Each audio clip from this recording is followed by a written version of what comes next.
We're going to start out with something fun. We're going to give away a door prize. Do you want to pick the first one? I want to thank Sarah, especially for all of her work, and Chad, and certainly everyone at City Hall, Tim Freitag, and the whole staff there have worked tirelessly to put tonight together, and I hope you enjoy the product of their work. Please give them a round of applause.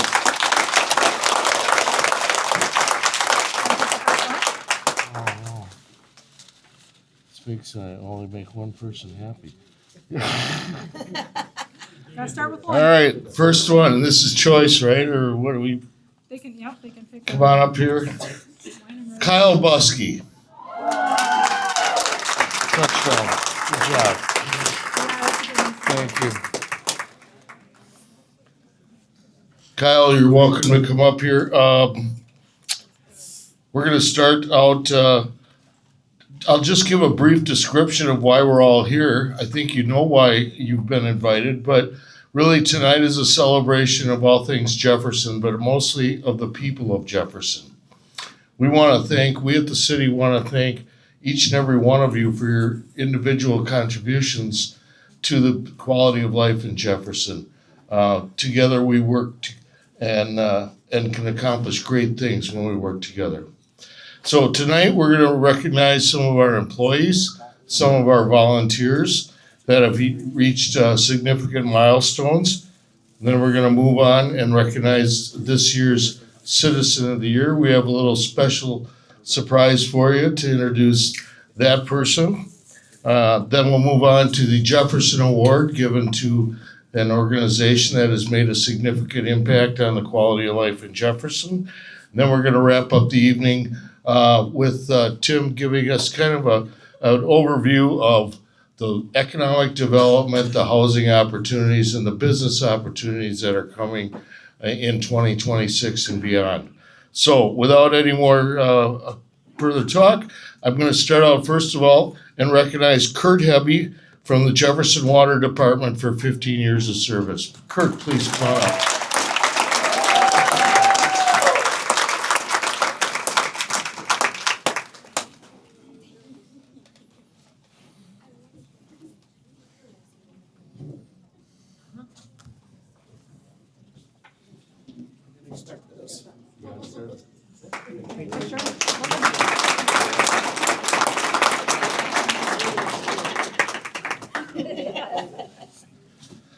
Next is a volunteer from our RDA, Gwen Pierner King from the Jefferson Redevelopment Authority for 15 years of service.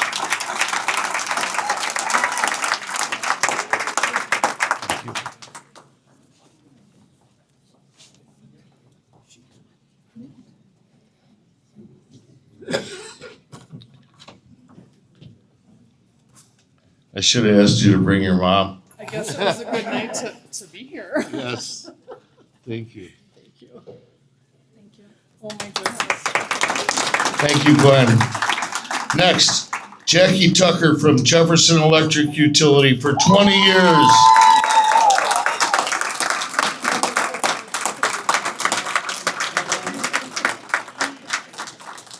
Jackie's the one that come and lurks in your backyard once in a while.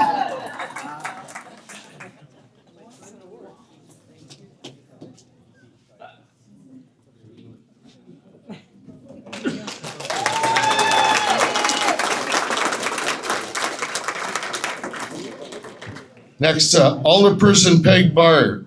Peg Byer has served 20 years consecutively on the council. Please welcome her and thank you.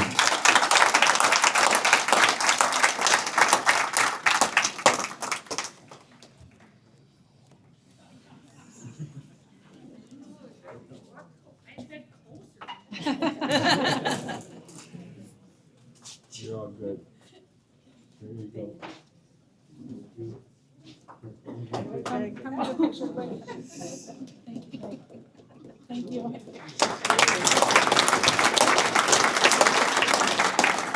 And once again, Kyle Buskey for 25 years at the Jefferson Library.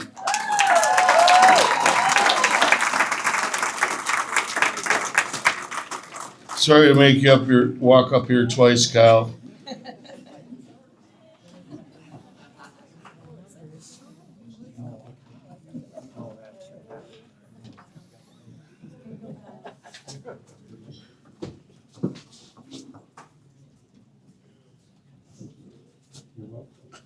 this over. Thank you. Thank you.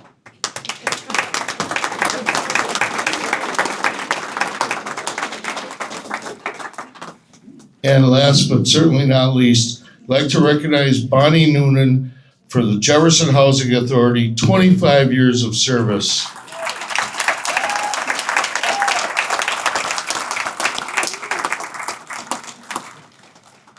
I'll take it out to her. Bonnie, you stay there. We'll come to you.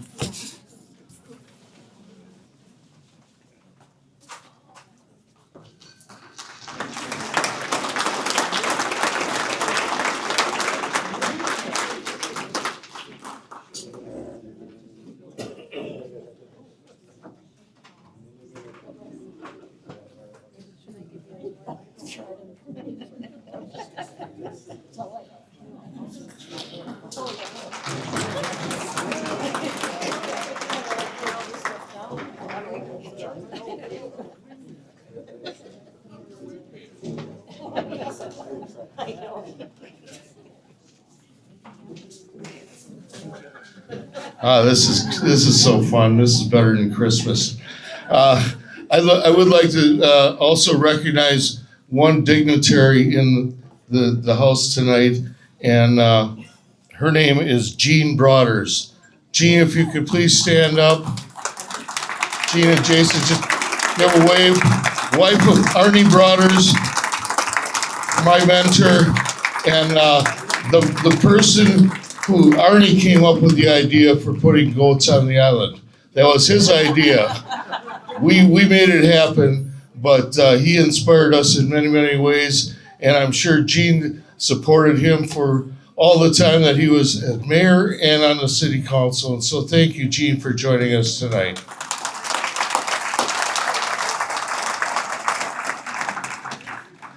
I've just got one surprise after another. Now, you know, a lot of us have heard the name Ray O. Fisher. Many of us, most of us have been to Fisher Field, and it's like, oh, this guy was, really something. But we never really knew who Ray Fisher was. Tonight we're blessed to have the grandson of Ray Fisher.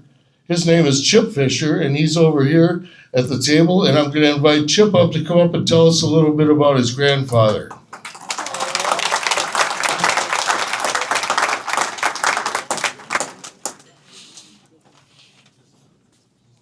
Thanks, Dale. So a couple of weeks ago, Dale, or actually maybe a week and a half, he gave me a call and he's like, "Hey, you know anything about your grandpa?" I was just trying to find out.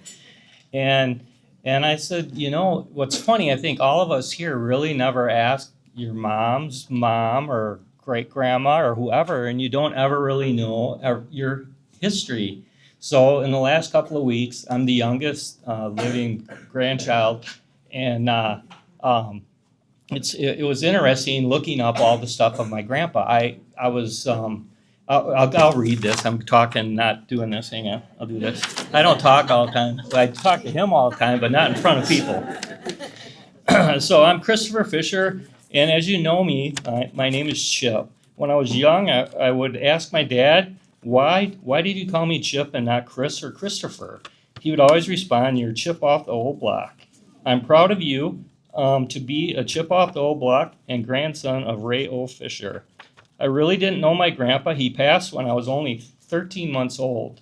But in the last few weeks, I've learned a lot about him and have to say he was a very dedicated citizen in Jefferson. One thing I do remember is Grandpa's house, the big brick house, and they lived on Sanborn Avenue, and my cousin lives there. Now he bought the house, and we have a lot of close family members in town.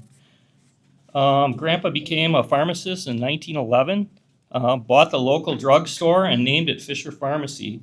I recently found out that in 1936 he added a soda fountain and a pharmacy, and now I understand why my family loved ice cream so much. My dad had ice cream every night. There's always dessert, always dessert. He owned Fisher Pharmacy until 1953 when he retired. I am very fortunate to have the original stained glass Fisher sign from the pharmacy displayed in my house.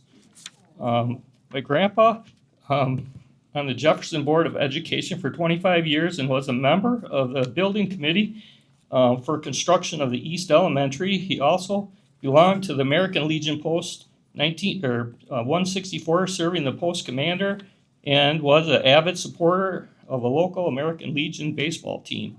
He was an active member of St. John's Baptist Catholic Church and a Grand Knight of the Knights of Columbus, and was a charter member and 1939 president of the Jefferson Rotary Club.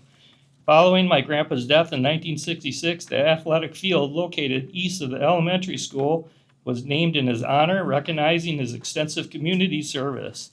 And then in 1981, Rayo Fisher Outstanding Award was established and recognized to citizens who showed leadership and loved the community as he did. It's special to me knowing that there is an award named after my grandpa legacy in the community. It's even more special tonight knowing the recipient of this year's award. The recipient was not only an outstanding citizen, but he was also an awesome friend to our family and a mentor to my wife. He worked with my wife at the highway department for like 25 years. And David truly represents everything and more that the Rayo Fisher Award stands for. So that's what I got.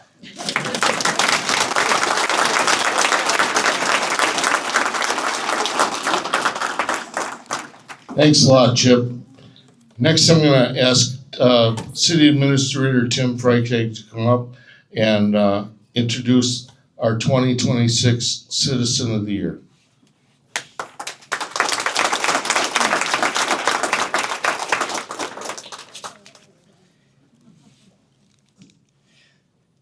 Thank you, Mayor. Boy, I think I know 95% of your faces. There's a few of you, must be out-of-towners, that I really don't know. For those of you who don't know me, my name is Tim Freitag. I serve as City Administrator for the community, proudly doing so since 2007. I'm really blessed and honored tonight to say that two of the men that are being honored this evening have been both friends and mentors to me. Bill Brandel, of course, meant so much to the community.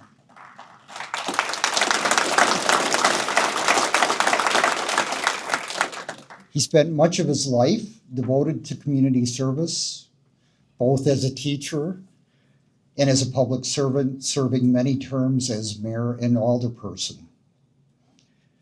Like Bill, David John Endel, the 2026 recipient of the Ray Fisher Citizen of the Year Award, devoted himself to public service. David is a true son of Jefferson, having been born in Jefferson and living his entire life in the community. David passed away last February after a lengthy battle with lung cancer. Tonight, the Citizen of the Year Award is being presented posthumously to David and accepted by his wife Barb, his daughters Melissa and Jennifer, and husband Andrew, and his cherished and much loved granddaughters Lillian and Abigail. For those of us fortunate to have known David, we know him as a man of great humbleness and great humility.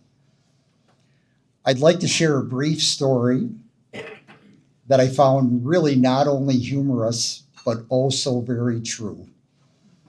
That story took place a couple of weeks ago, the day that the mayor asked Barb to come in and shared with Barb that David was selected as the recipient of the 2026 Citizen of the Year Award.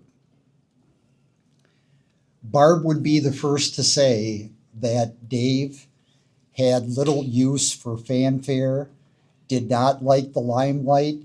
I think she said if there was a picture with David in it, chances are he was in the rear row. And at any meeting, David would likely be the one in the rear row standing up against the wall. During that meeting, the mayor said, "My only regret is that we couldn't have given it to Dave in person." And Barb said, "Well, Dale, perhaps it's better because if he were here today, he'd try his best to talk you out of doing it."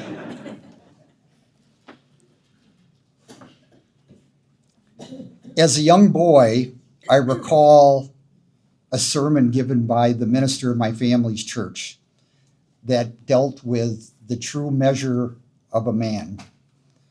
The central lesson of the sermon was judge a man not by his stature, wealth, looks, but rather by his character, his integrity, his honesty, his empathy, and his compassion. Those last few words describe David Endel. In my eyes, David was a man with great character, which I will elaborate on more fully in a minute. He is a constant reminder to me that Jefferson has some of the very best people living right here in the community. In 1970, near the height of the Vietnam War, David enlisted in the United States Army. He was trained as a combat medic and served a tour in Vietnam. Think about this. At a time when our country was torn apart by social unrest and political upheaval, David volunteered. Say it again. Not working.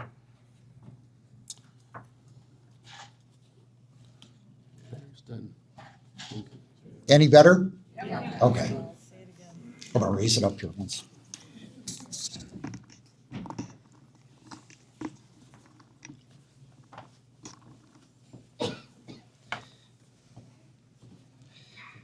I don't think David really considered himself a patriot.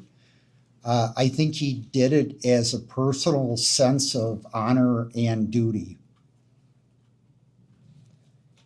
He never really talked to me too much about his time in the service, but he did enough for me to know that David witnessed some terrible things. And he saw firsthand what one man can do to another. After Vietnam, David returned to Jefferson and began a 36-year career working for the Jefferson County Highway Department. He began his work on the bridge crew and worked his way up the highway department ladder, retiring in 2008 as the shop superintendent.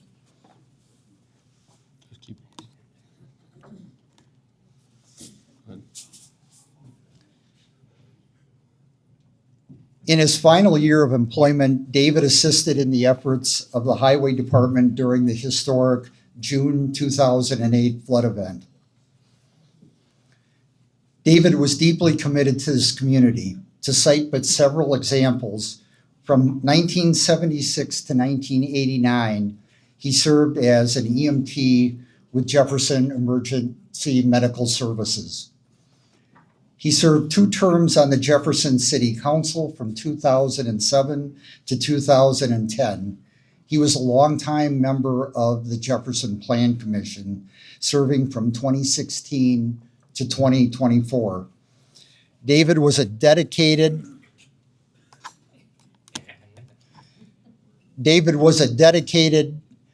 Tomorrow's Hope volunteer. For 23 years, he provided support to those touched by Alzheimer's, cancer, heart disease, and other life-limiting illnesses. David was a strong advocate for the Jefferson Fire Department and Jefferson Emergency Medical Service. Fire Chief Wagner, please come forward and give a few remarks regarding David's advocacy for our first responders. What's going on? I don't know. Battery?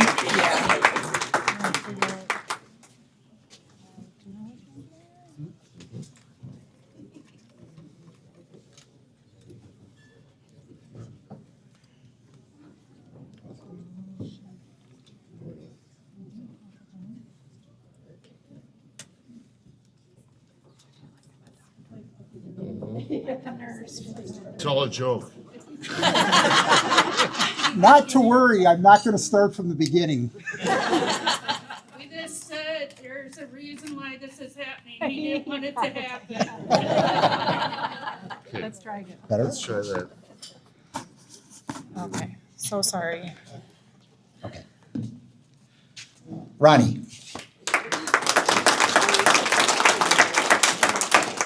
So right there, you know why we don't allow the city administrator to bark orders on a fire scene, okay? So Barb and family, what a deserving honor. And David has a very special place in our ranks of Jefferson Fire and EMS and Community Emergency Services. David took his skills that he learned as a combat medic and was one of a small group that started the EMS service here in the city of Jefferson. Now, Barb, you may have to help me there because I don't know if it was all Jerry Coots or if there was some others, Jerry Coots and Coots Ambulance. David served from 76 through 1989, and I am blessed to say that I started right before he left, so I had the opportunity to run with David and run under David and learn the skills from him. In the days where EMS was respond to the call, load and go, and provide diesel therapy. David was a great teacher, mentor, and really never left Jefferson EMS, what we refer to today as Jefferson Fire and EMS. Dave was always there, and he has been throughout the entire time, even after he retired in 1989 from the EMS services. Tim mentioned the flood in 2008, a little bit in passing, like David was just a role player in 2008. David was the guy. He was the man responsible for sandbags in, sandbags out. I was running triage services for the city at that time for where do the sandbags go, and he was the guy you had to call to get them. Not only for the city of Jefferson, but anywhere in Jefferson County. He wasn't a little role player. You didn't get sandbags without it going through David Endel. And he was responsible for taking them back out again. And if you thought putting them in sucked, David did the coordination of making sure that all of the sandbags were collected and picked back up and organized and dealt with. He wasn't just a little part of the flood of 2008. He was an integral component of that. We also pass off Tomorrow's Hope that David was a little bit of an role player in Tomorrow's Hope. Now, I learned as a new fire chief that there is no such thing as no to Barb Endel. I can't even imagine what David's world was. It would be, I didn't think we were doing that. What memo did you miss? So I don't think David really got to say, I don't really want to do that today. I'm gonna hang out and watch the Packer game instead. That wasn't a choice. A few years ago, we acquired our 1923 antique aerial apparatus out of a auction in Lawton, Oklahoma, and we needed community funds to do that. Who was the very first person to step up and make a donation into that fund? Yep, David Endel. But y'all don't hear about any of that. Those are the behind-the-scene things. Our referendum that we went through a few years ago, pretty contentious, tough time. No one will ever convince me to do that again. David was a frequenter to the firehouse to be both a counselor, a mentor, and a cheerleader for me as he understood the importance of how we move forward with fire and EMS services in the city of Jefferson. And in the days where I was thinking, I'm getting down, I've had enough of this, David was right there to make sure, nope, Chief, this is the right thing. This is what we need to do. And a huge advocate for us there. And then lastly, our flag at the fire station. David was very first one, and we are missing this a little bit. If anyone would like to fill this role, David was very quick to tell us that the flag is in tattered condition up at the station, and he has also brought a new one with him every time he did that. So if anyone would like to pick up where he left off, I will certainly take your recommendations. So Barb, on behalf of Jefferson Fire and EMS, I would like to congratulate you. I'd like to thank David, who was a great friend, teacher, and mentor. Thank you.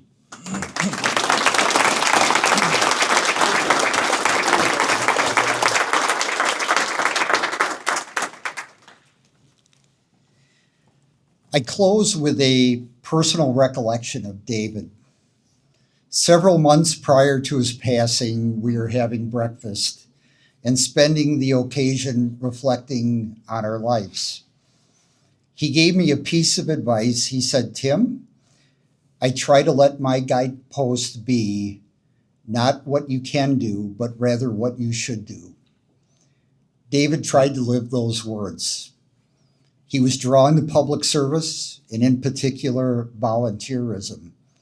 I think he found this a source of personal healing upon his return from Vietnam. I remember David for his honesty and integrity, kindness and compassion, quick wit, a wonderful sense of humor, and for always cheering for the downtrodden and underdog. At this time, I would ask Barb, Melissa, Jennifer, Andrew, Lillian, and Abigail to come forward. Ladies and gentlemen, I ask that you rise and extend a round of applause for our friend and 2026 Ray Fisher Citizen of the Year, David John Endel.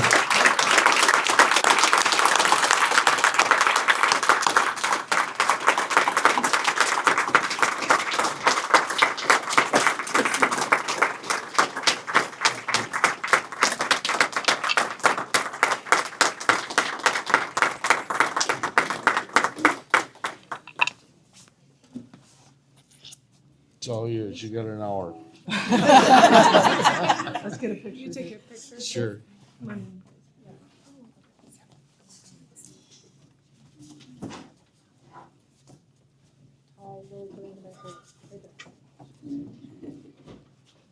One second. Let me get on the outside. Okay. Put Barb in the middle here. Okay. Barb, please.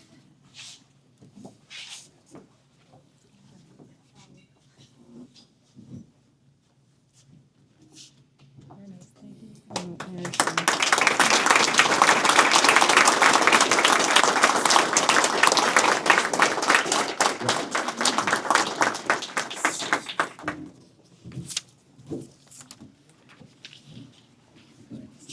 Who's got my notes? Thank you all very much. You guys want to sit down? Or do you want to stay up here? You can sit down. Why don't you sit down? This is going to take a long time. You might as well sit down. We are truly honored, and not only our family, but my siblings, David's siblings, cousin family are here. So we thank you all from the bottom of our hearts.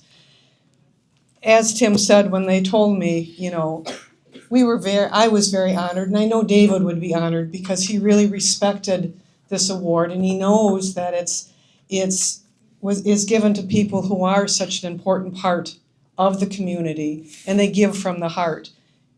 But yes, he would have been squirming in his pants if this had happened. So we did have a good laugh about that. But the other thing is, I thought about it later, was that the second thing I laugh about is that when Dave and I were dating, he had a bit of a reputation as a partier, and he loved a good time. But my father, on the other hand, didn't think that was really a quality that he wanted to see in a future son-in-law. So right now, I just picture David in heaven next to Leroy saying, "How do you like me now?" So,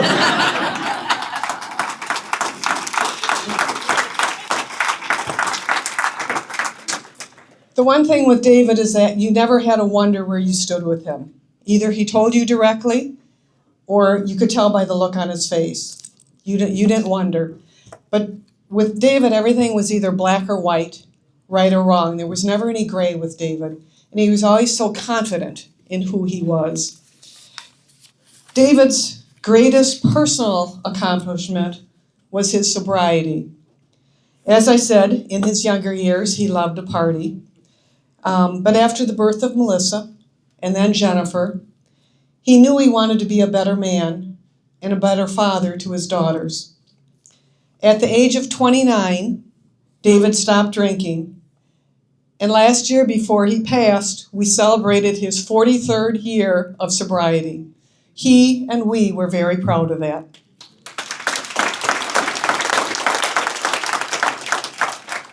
It was during this newfound sobriety that David discovered new ways to fill his time. Coaching flag football, organizing bingo at the church. He discovered his love of flowers and earned his certification as a master gardener. He was on the board of directors for the County City Credit Union, an EMT on the City Council and on the Planning Commission. And of course, as you said, the bottom line of his job description through Tomorrow's Hope was whatever I told him to do. And he did a great job. But most important to David was being a husband, a father, a grandfather, and a friend to those who loved him most. When I asked family and friends how they would describe him, some of the descriptive words I heard were determined, headstrong, loyal, private, a fierce protector of his family who was unwavering in his dedication to keep them safe. He was known for settling his gambling debts with extravagant generosity, especially with his granddaughters. They loved it when Grandpa lost yet another bet to them. He had a great sense of humor, and the kids who grew up in the neighborhood knew, they would say unanimously, that you never messed with the national anthem or his flowers. He was a diligent watcher of the weather, a passionate lifelong sports fan, a grandfather who would drive 10 hours round trip in one day to watch a 2-hour track meet, a father who would do anything for his girls, and a grandfather who loved his granddaughters deeply, and he spoiled them rotten. David did live his 72 years in Jefferson. He never would have considered leaving. It was his roots and the legends who came before him that he loved talking about. It was his family and his peers that he built new traditions and memories with. It was you. It was this community that is so incredibly rich with individuals and businesses who give from the depth of their soul for the benefit of others that he loved. When David was sick, he was so grateful to all of you for what you did. After we received the news of his illness, and we finally got our feet back on the ground, we started a blessing book. And in it, we wrote down the blessings of each day. Not the blessings of others, but his blessings.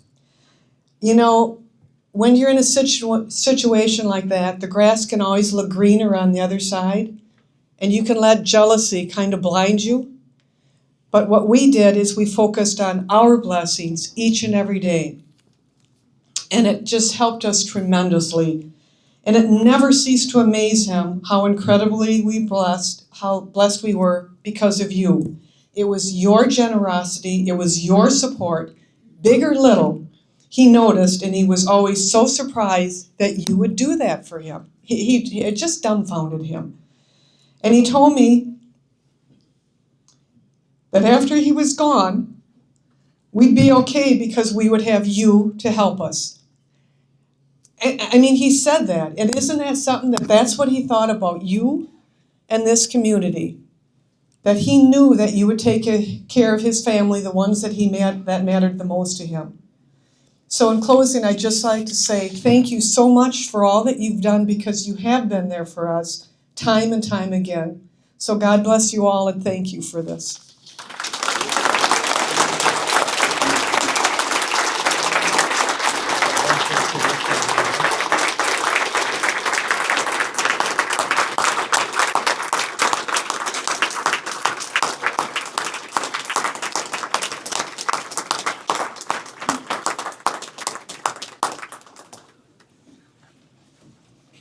This is a really quick nod to the Endel family, but some of you may know that the 2025 Citizen of the Year was also an Endel.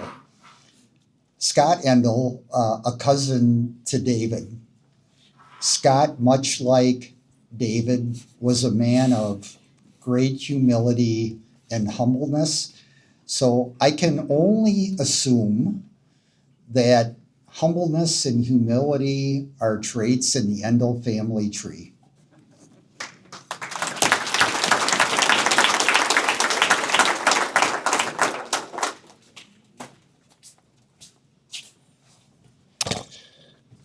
Wow. Says a lot about David Endel, his family, his character, and our community. We'd like to give away another gift. I'm going to ask Administrator Freitag to pull one out here.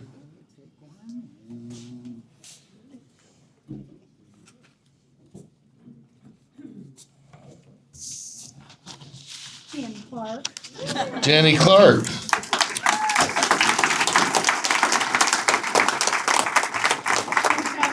Good job, all right.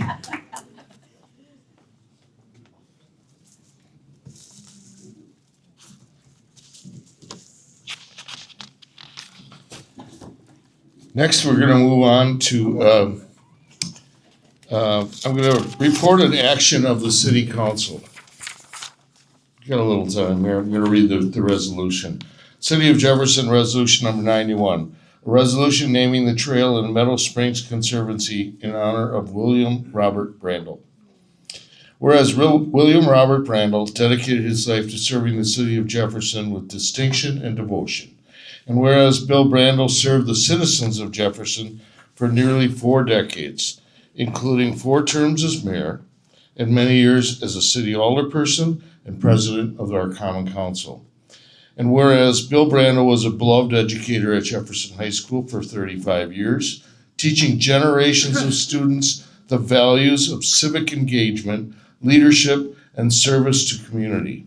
And whereas Bill Brandel was recognized as Jefferson Citizen of the Year in 1994 and received the WPPI Community Service Award in 2019 for his exemplary contributions to the community.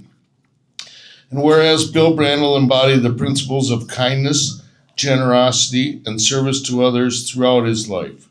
And whereas the city of Jefferson wishes to honor Bill Brandel's legacy of public service and community dedication by naming the trail within Meadow Springs Conservancy in his memory. Now therefore be it resolved by the Common Council of the City of Jefferson, Wisconsin, that the trail located within Meadow Springs Conservancy shall hereafter be known and designated as the Bill Brandel Trail.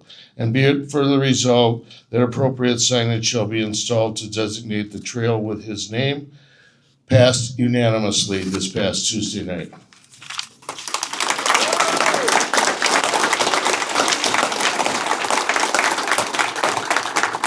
Just a minute for some personal reflections about Bill. Bill was, well, I'll just read this and tell you a little bit about Bill in case, for whatever reason you're new to our community and never got to know Bill.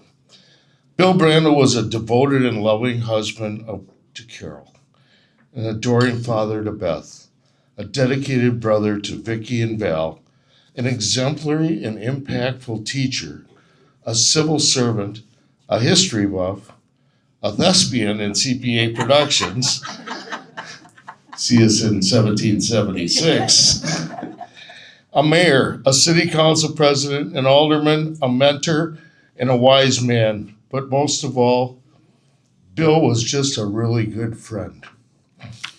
It's only fitting that the city of Jefferson memorializes Bill by naming this beautiful nature trail, which is located close to his boyhood home, in his honor. I'm happy to announce our intention to create a fund through the Jefferson Community Foundation to fund the construction of 1 or more structures at the entrances to the Bill Brandel Trail. A project leadership team comprised of Tim Freitag, Roger Ganser, Judge Ben Brantmeyer, Paul, Andy, Didion, and I will coordinate the final design, locations, budget, and fundraising. Our goal is to raise at least $50,000 or more. $15,000 has already been committed by 2 anonymous donors.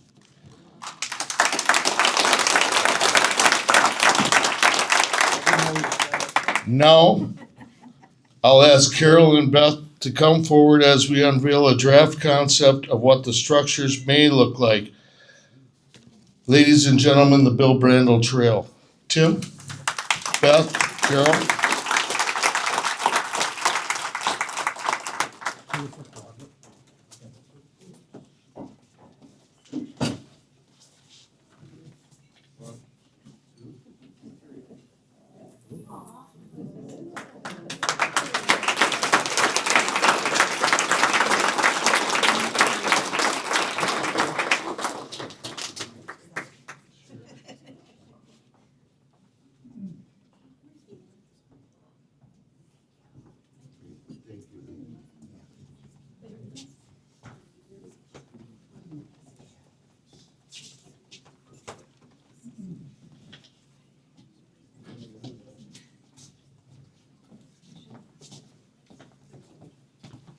Since Barb took up all our time, I'm glad to say I don't have much to say except thank you very much. And we were surprised also, so thank you very much.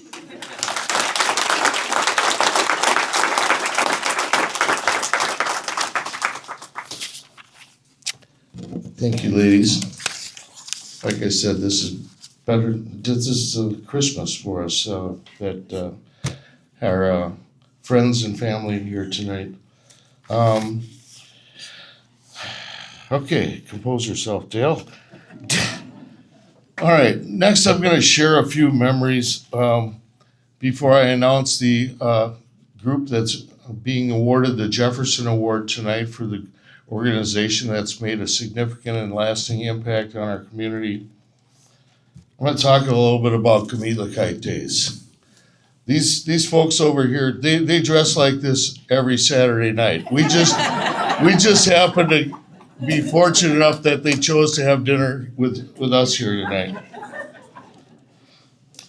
So, going back, Bill Brandl once told me that the idea for Kite Days was conceived in a tavern, probably at the Old Town Pump by local art teacher, or tech teacher, Gerald Jeffries and a bunch of his buddies.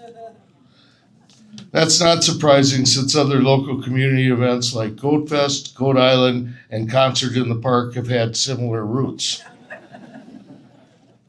Okay. The early days, 1971. I was 12 and in 7th grade. I remember a friend asking at school if I was going to the new festival in town. I said it sounded like fun. I had no idea how much fun it would be. Okay. I remember the original bar being along the north side of Felton's. The first festivals were down in the parking lot behind Felton's. So the bar was kind of along the north wall of Felton's. It kind of went downhill a little bit. And the American Legionnaires were selling the beer and providing their own crowd control, which once resulted in a brawl with the local biker gang that resulted in people using the large glass pitchers they sold beer in to be used as weapons. Unfortunately, my dad, who was a commander of the Legion post, made my mom take us kids home before things really got interesting that night. But fortunately, nobody was seriously injured. I guess now we know why they don't sell beer in glass pitchers anymore. It really is a family-friendly festival, and that was it was a long time ago and kind of an apocryphal recollection. I remember the festival moving down to the old rail yards, which is now Rotary Waterfront Park, for a couple of years. It rained one of those years under the tent, but it didn't dampen anyone's enthusiasm for celebrating. Not surprisingly, Kite Days moved to the Jefferson County Fair Park the following year. I remember the beer drinking contests. 5 men, usually big burly guys, would take turns drinking beer from a 180-ounce stein in a timed event. That's the equivalent of 15 cans of beer. I think the winning time was usually under a minute. Of course, being Wisconsin, there was also a women's beer drinking contest. They only drank 150 ounces of beer, or the equivalent of a little over a 12-pack, but they weren't far behind in competition time. Lest I give the impression that G-Days is just about drinking, let's remember the food. Being a judge for the German food contest was both one of the best and hardest jobs I've ever had as a mayor. Sampling delicious food while people who prepared it stand there and watch you is both satisfying and extremely intimidating. Parades. Over the years, I've had the opportunity to march with the Lakeside Lutheran High School Band and the Yankee Dutchman, which was a personal thrill of a lifetime for me. I can tell that it's also a source of great pride for my mom, Lois, to see me in the parade. Especially when I stop and greet her. When I rode with my oldest cousin, World War II veteran Wendy Frohmutter, for many years of my years as mayor. Wendy recently passed away at age 99 a few months ago. And riding in the parade in the future just won't be the same without him. I've also had the opportunity to ride in the parade as an older person. One year, I thought it would be funny to play I'm the Tax Man by the Beatles in the car throughout the parade. Oddly enough, I lost that next election.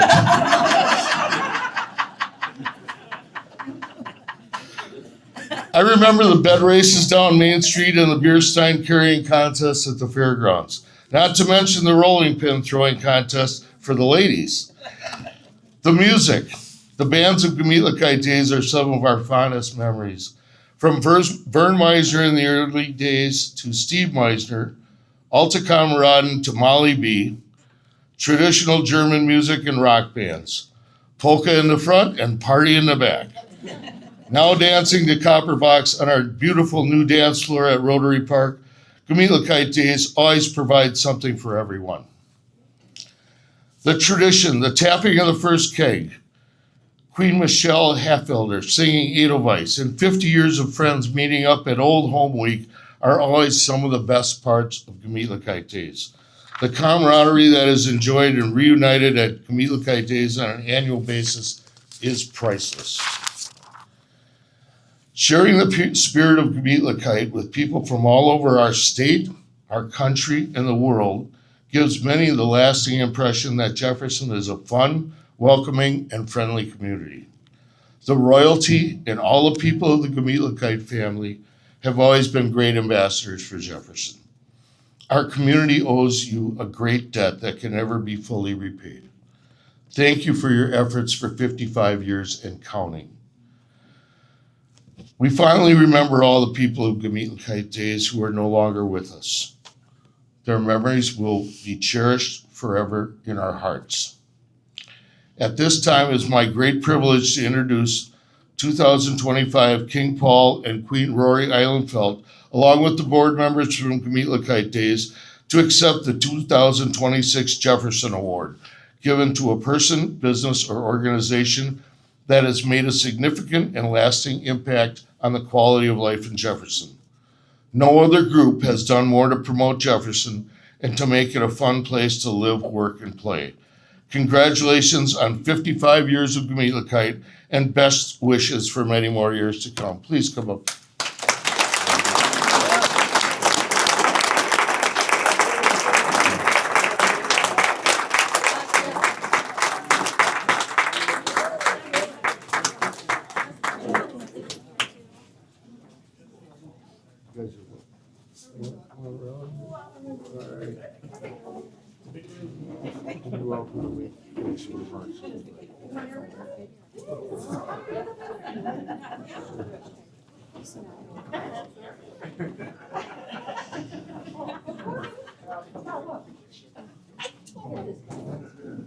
Come on up, Jeff. Come on, Jeff. Yeah.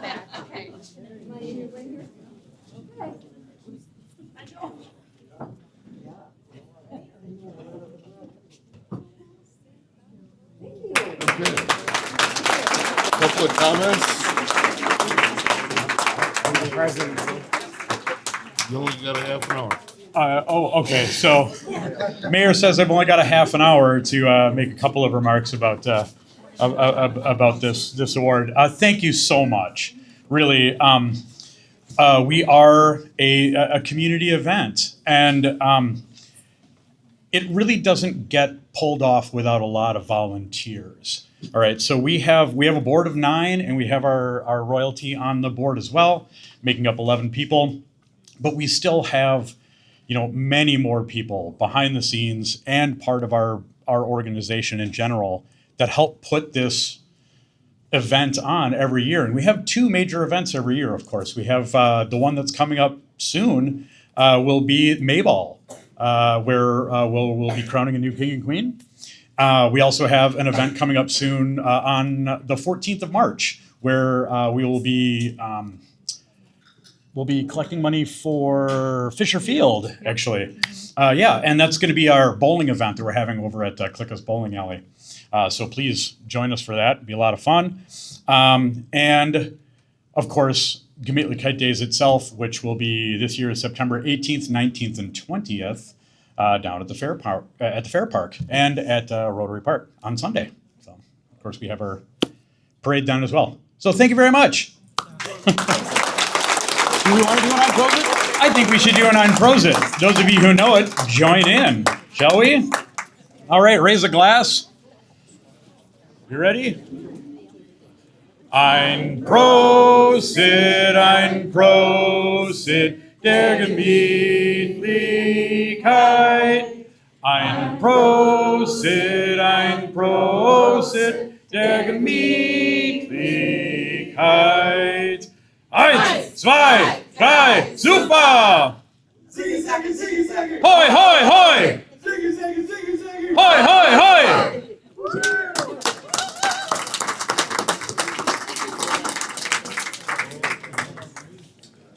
Nice to get that warmed up for the upcoming Mayball. Maybe if you can, get them talking a little bit, you might find out who the king and queen are. Good luck with that. All right. Next, we're going to bring up City Administrator Tim Freitag, and we're going to share a few things, some of which you may have heard about, some of which you may have not, and some of which are coming in the future. Tim's going to talk about some of the development opportunities that are coming, but not until we give away another prize. That's why she's the best. I'm going way down deep for this. Okay. All right.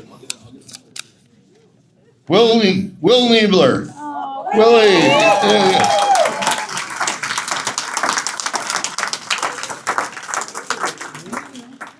Thank you.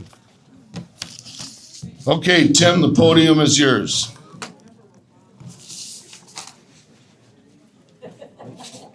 Hey, Chad, I think you could cue the video up.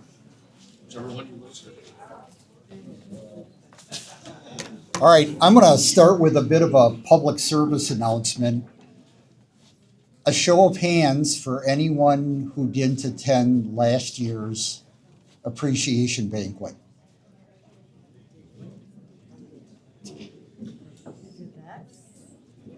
You were here. Well, to that, quite a few of you actually, to that I say, oh dear. I'm going to tell you, I do not consider myself a public speaker, even though I've done this for a long time, soon to be 40 years. I don't even really like to do it. I would expect before the end of my discussion, I will lose about 2/3 of you drifting off somewhere else. I do have a bit of a secret weapon, though. That's a public service announcement.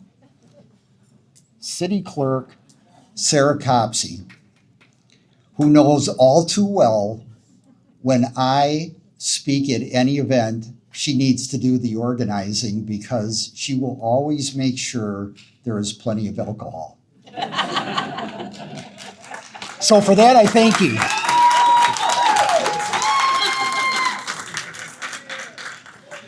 Incidentally, since I'm at Carol and Beth's table, I will say my friend Bill Brandel tried his best to make me a good public speaker, offering many pieces of sage advice in all the years that we knew each other.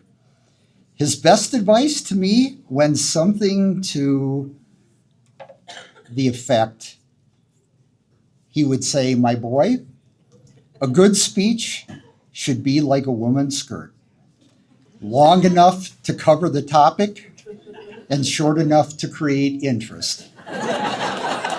So tonight, I will indeed try to be interesting and I will try to be short. I'm going to talk about 2 years, 2025 and 2026. 2025 are things we worked really hard on last year. And in terms of 2026, it's things we're going to spend the rest of the year working on and hope to move projects forward by the conclusion of this year. Really, in 2025, the major emphasis that the city, go ahead, Chad, that the city tried to achieve is to complete what we refer to as the Jefferson Food and Beverage Innovation Park. Really a tremendous achievement when you think of it. What you see here is about a mile of street, utility extensions, power, water, sewer, and gas. The cost was about $9.5 million to create what will be about 200 developable acres of industrial property geared primarily towards the food and beverage industry.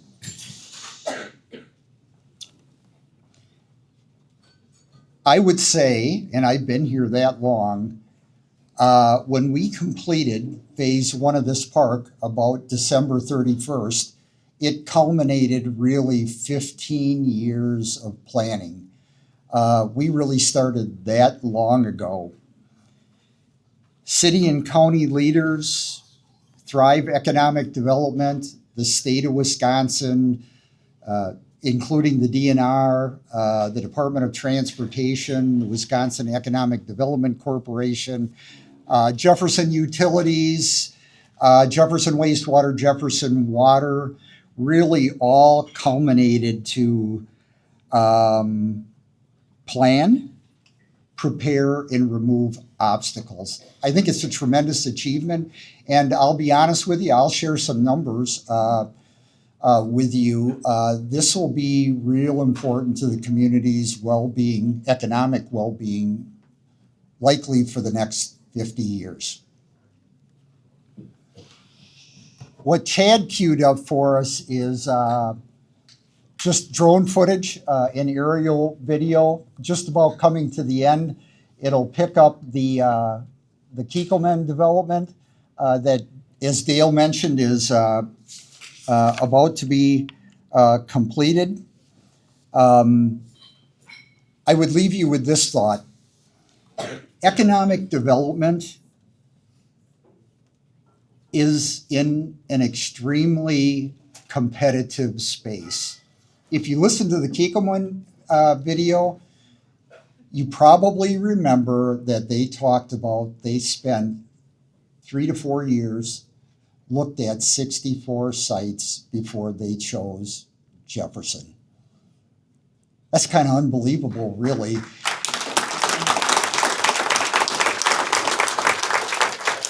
And that really says a lot about the community, its quality of life, its workforce, and many, many other things. And the other two companies that I'll talk about really, really quickly that have the last 2 sites in the park under control, they went through similar processes. And as I said, it's a tremendous achievement. Many, many people played a role. As I said, I think this is really going to be a really important part of the community's future. This is a snapshot of the first phase of the park's improvements. This is what the site looked like 3 years ago. It was a farm field owned by Jefferson County. The three sites that I'll briefly mention tonight are the Kiekelman site. They're the anchor tenant. They bought 100 acres to complete their facility. The other two projects that we hope to undertake, one in 2026, is the Supremo Cheese project located to the north of Kiekelman. And then in 2027, we hope that the Finnish company Onego starts construction of their facility. I think you could probably advance. Nope, go back one. I'm sorry. So with Kiekelman, when they purchased the property about 3 years ago, they knew that this was going to be a 2+ year construction timetable. I'll tell you exactly where they are. As Dale mentioned, they started to turn on a lot of their automation, including boilers for the project in March. They're expected to start filling tanks after about 90 to 120 days of fermenting. They will be in limited bottling production sometime midsummer. Their official groundbreaking will be in late summer, either August or September. They will then take the rest of the year to fully commission, work out all the bugs for their processes, and be in full production more likely than not in early 2027. A significant investment, that number says $350 million.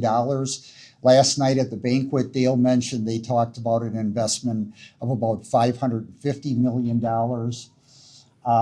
And creation of about 50 jobs. This facility is really advanced manufacturing, state-of-the-art, fully automated. It is mind-boggling to me. If this were 20 years ago, you need 150 people to operate that plant. It just has that high advanced level of automation. The next project is the Supremo Cheese Company. And if you haven't heard of Supremo, they've been around since the 1960s. Two brothers in Chicago started to make Latin cheeses. They now have a national footprint. They're a fairly sizable player in the cheese industry. They purchased 40 acres.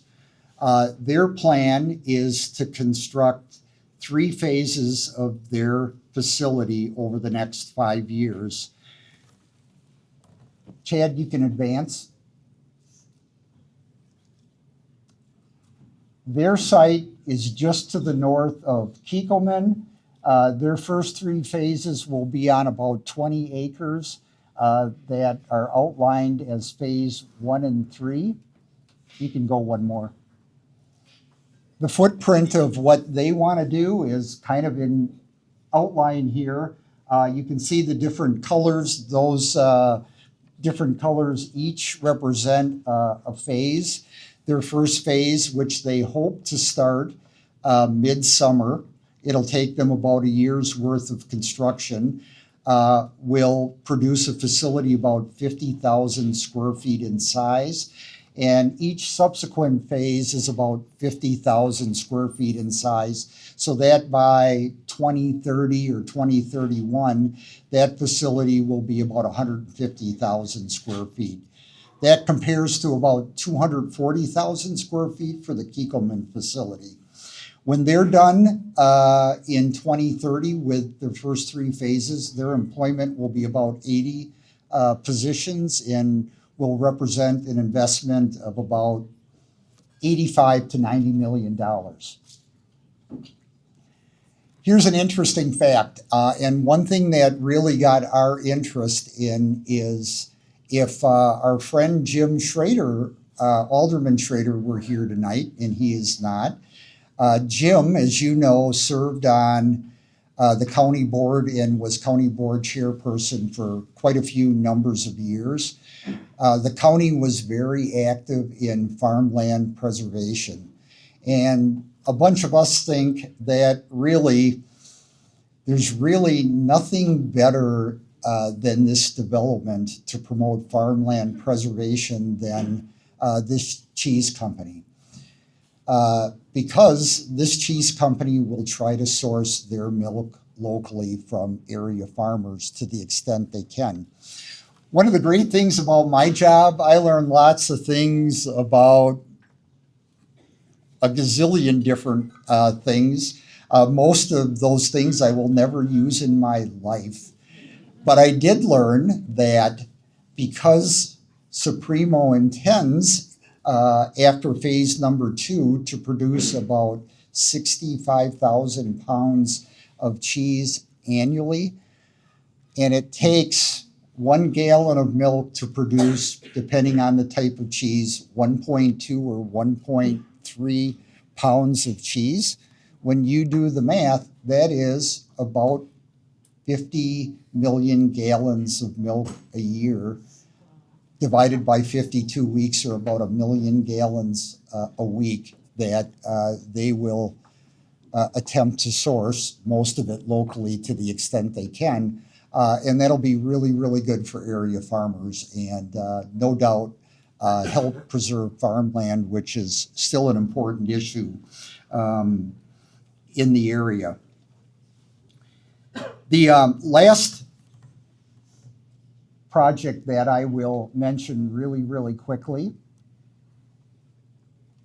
is a Finnish company, and that's Onego Bio. They have a 25-acre site under contract to purchase with the county. They hope to close prior to the end of 2026. And this company is pretty interesting. Their product is producing protein from a non-animal source, primarily egg whites, for the food and baking industry. They hit a milestone. They received their FDA approval. It took them about a year. They received that last fall. They hope to begin designing their facility in April of this year. They are currently selecting their design engineering company. They hope to begin production in 2027. This is a pretty big plant, almost as big as Kiekelman. It'll be a 2+ year build for them. And their investment is approximately $300 million.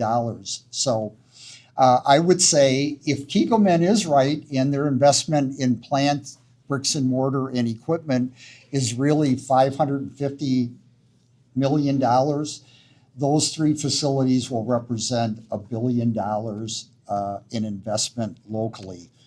By the time those facilities are constructed and they hit the tax rolls, we would estimate the tax base creation to be about $100 million.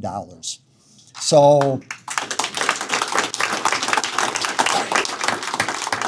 what that would mean, if you do the math, the entire net worth of the community's tax base today is not quite $1 billion. So that would represent about 10% of the city's tax base if things were completed and currently valued. But that's what we really expect to happen. That's what we hope to happen. So in terms of 2026, oops, I guess I'm not quite done. There's one more slide. So there always was a phase 2 to the Food and Beverage Innovation Park. And that phase 2 would be to extend Innovation Drive up to County Trunk W, Wisconsin Drive. That's the red dashed line. And then there's a sewer improvement on Wisconsin Drive that need be made. We always thought that would be 5+ years off into the future because we really thought it would take that long to sell these sites and for the park to develop out. We were really, really wrong. Those sites were either closed or under contract to close in the future before we had the improvements even completed. Really tremendous. It really, I think, exceeded all our expectations. So once these projects happen, of course, there's more truck traffic, there's more employee traffic in and out of the park. So we thought we would try to advance the idea of a third ingress-egress point with the extension of Innovation Drive out to County Trunk W. This will be expensive. It'll be about $2.8 million to complete that extension and that overlay of new wastewater sanitary sewer in Wisconsin Drive. The thing that probably makes it possible for us is with the assistance of Congressman Fitzgerald and Senator Baldwin, the city was able to get a federal earmark, congressionally directed spending in the amount of $1.8 million. We're still a little short. We need $1 million. We'll be pursuing funding from the state of Wisconsin to complete the improvements, but I think it's probably the first federal earmark the city has ever gotten. And literally, you've heard the saying, this or that takes. Tell them about the federal earmark again. Your microphone cut out. They can't hear What's that? Your microphone cut out. Tell them about the federal earmark again. About the what? Federal earmark again. Oh, okay. All right. Well, I understand the microphone cut out again, but the thing that makes these improvements possible is the city received a federal earmark in the amount of $1.8 million. We're still about $1 million short. We'll be pursuing funding from the state of Wisconsin to close that gap. But I was about to say that you probably heard or referred to this or that as taking something near an act of Congress. To get a federal earmark, you need an act of Congress. You need the House, you need the Senate, you need the President to sign that bill. And our funding for our project was included in the bill that reopened a big chunk of the federal government last fall. Probably the first time we ever got a federal earmark, but that will help us complete this improvement much sooner than we really anticipated. So that was 2025. I'm going to talk really, really quickly about 2026 and what we're really working on. We're working on downtown. We're working on the waterfront. There's 3 large sites that we're focused on. One you'll notice as the old Tyson site. The north half is in the light blue. The south half of the property is ringed in purple. And then the sister site to the Tyson property is the 600th block of Main Street. That's the block immediately south of the old River's Edge Market.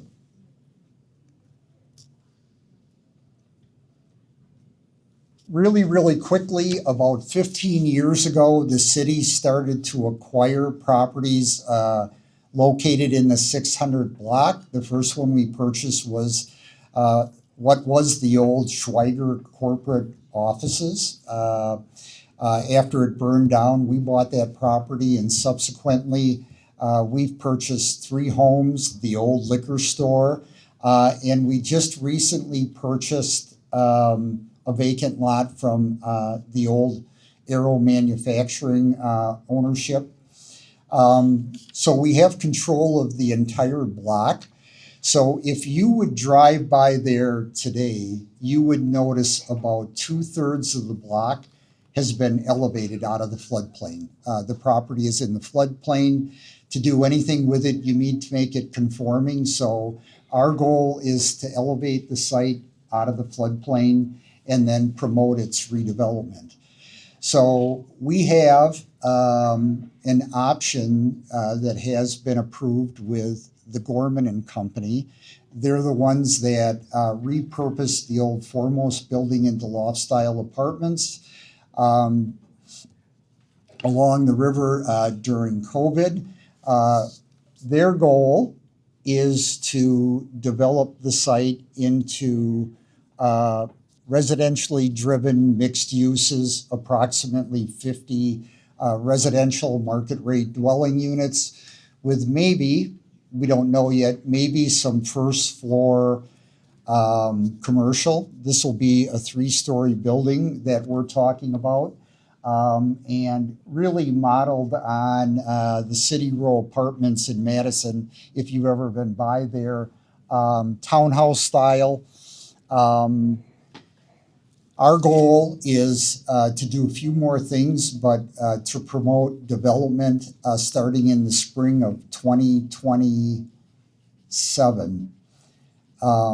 It's a big investment. That'd be about a $12 million investment in a small market like ours. That's a lot of money to finance, but that is our goal.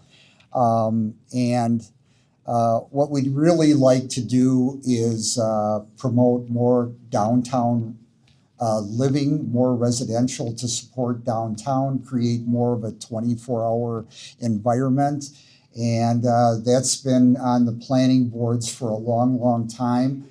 This is really the first opportunity to have a site that is really big enough where you may be able to create something like 50 market rate apartment units.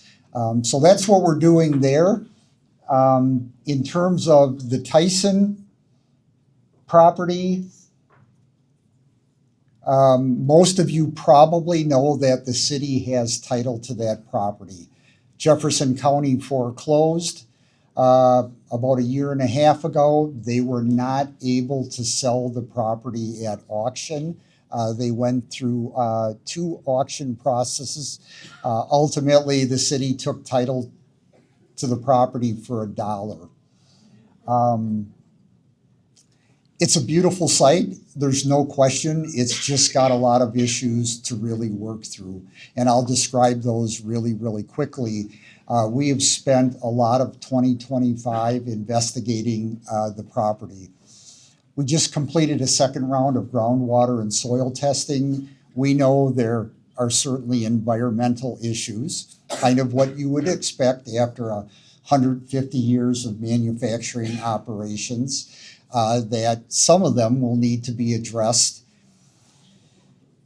We know in the building itself there are regulated materials, primarily asbestos and lead-based paint, that will have to be abated before the building can be demoed.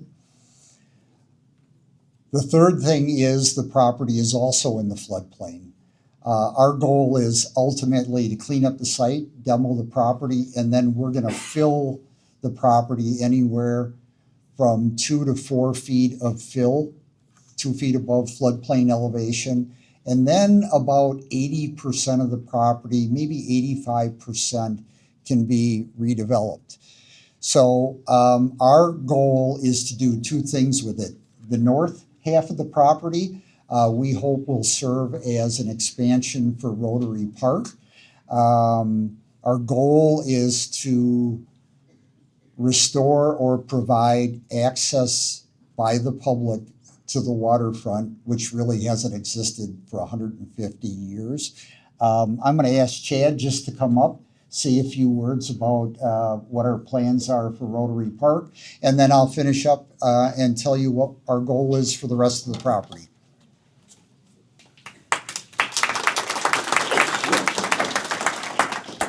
As Tim said, on behalf of the city, our council, our mayor, and the rest of our staff and administration, we're very excited for the opportunity to provide that 150-year generational opportunity to restore a very beautiful piece of Jefferson back to the community for play, celebration, and everything that makes Jefferson a wonderful place to live, work, and play. So we couldn't be more thrilled about it. The council recently took action in approving a grant submission for a $2 million Department of Administration request that we hope to hear something hopefully springtime. We'll be able to get started very quickly on this particular piece of the project itself. So please stay tuned, be very excited. We couldn't be more thrilled. Thank you.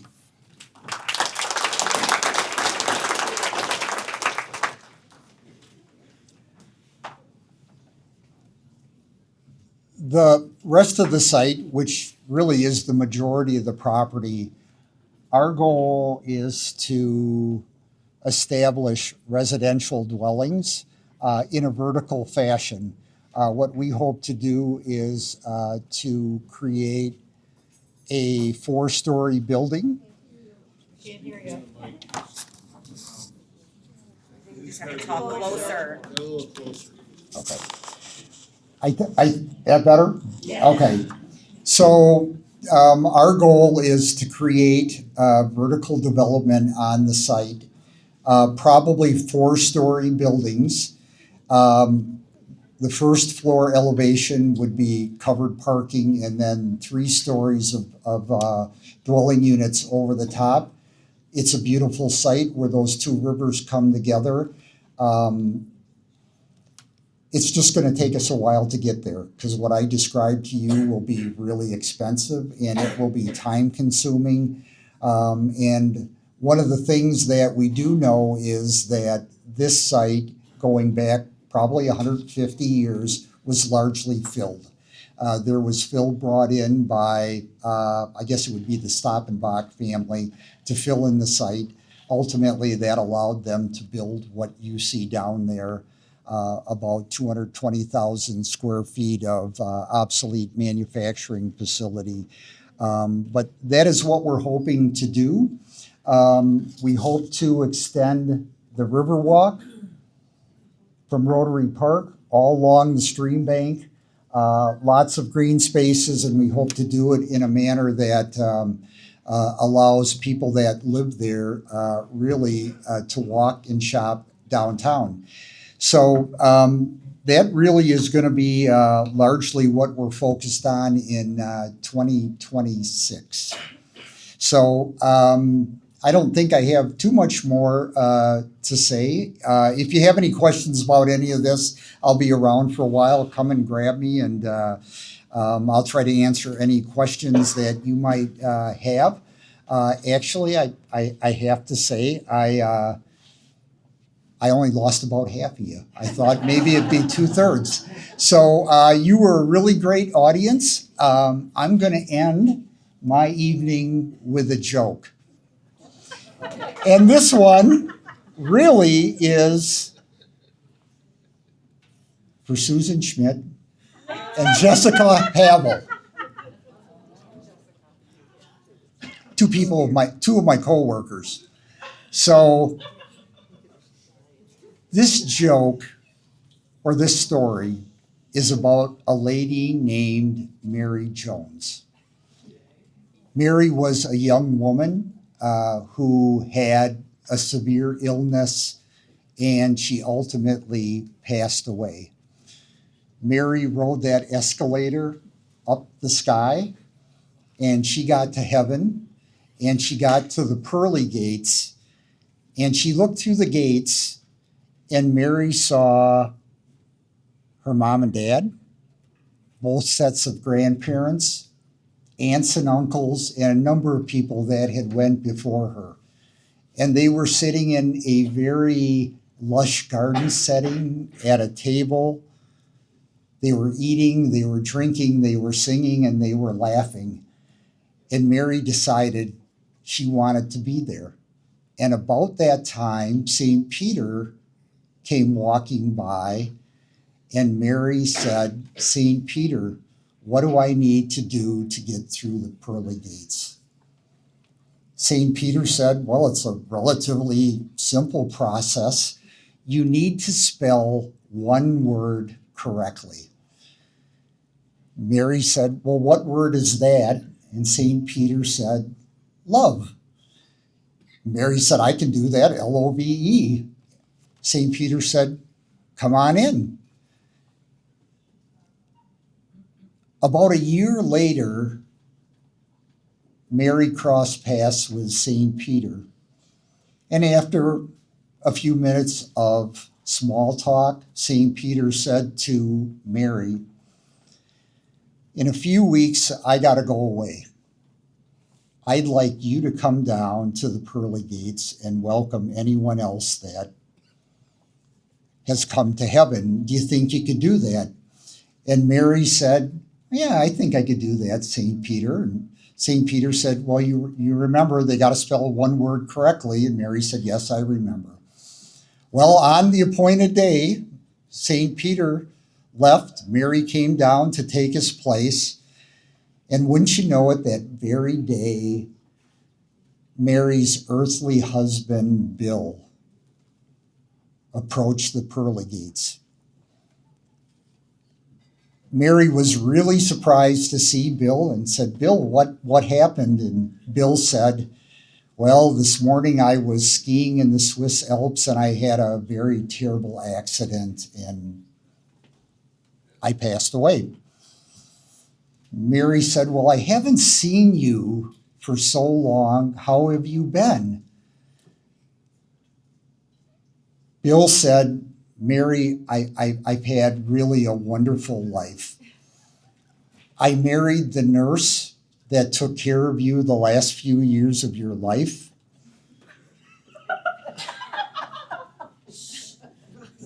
I won the lottery, a lot of money in the lottery.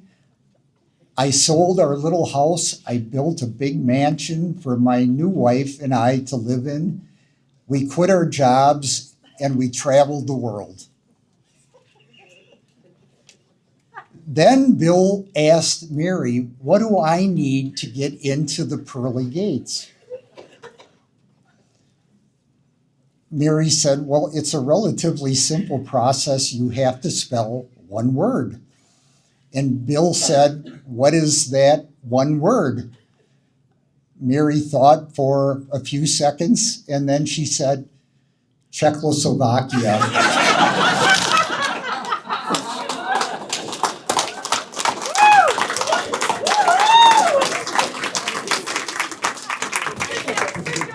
I got nothing after that. Actually, I do. I got just a couple of things. I want to recognize one more person here tonight, and we're going to give something away. Just a minute. I got to keep him here through the rest of my speech. Okay. All right. There's a person here tonight with us. She's right in the middle of the room, and she has been at the center of all the development that's happening, not only in Jefferson, but throughout Jefferson County. Her name is Deb Reinbold. Please, Deb, stand up. Acknowledge her. The 2025 Business Times Businesswoman of the Year, works for Jefferson County, works for the city of Jefferson, Thrive Economic Development, and her efforts are greatly appreciated here, and she is an integral part of our team. So thank you very much, Deb. We appreciate your work. Now, I got even more good news. I don't have a joke, but I do have a prize. So I like I said, I can't follow Tim. He's Lynn Adams. Lynn Adams. Come on up, Lynn. All right. One minute, less than a minute. My closing remarks to thank you to each and every one of you in the room here tonight for your contribution to the quality of life in Jefferson. Working together, we can accomplish great things and keep our community on the upward trajectory we've been on for a number of years now. Thank you and good night.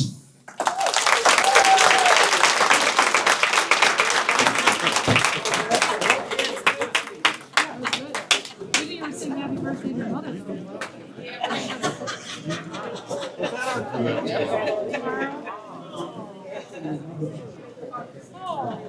One else.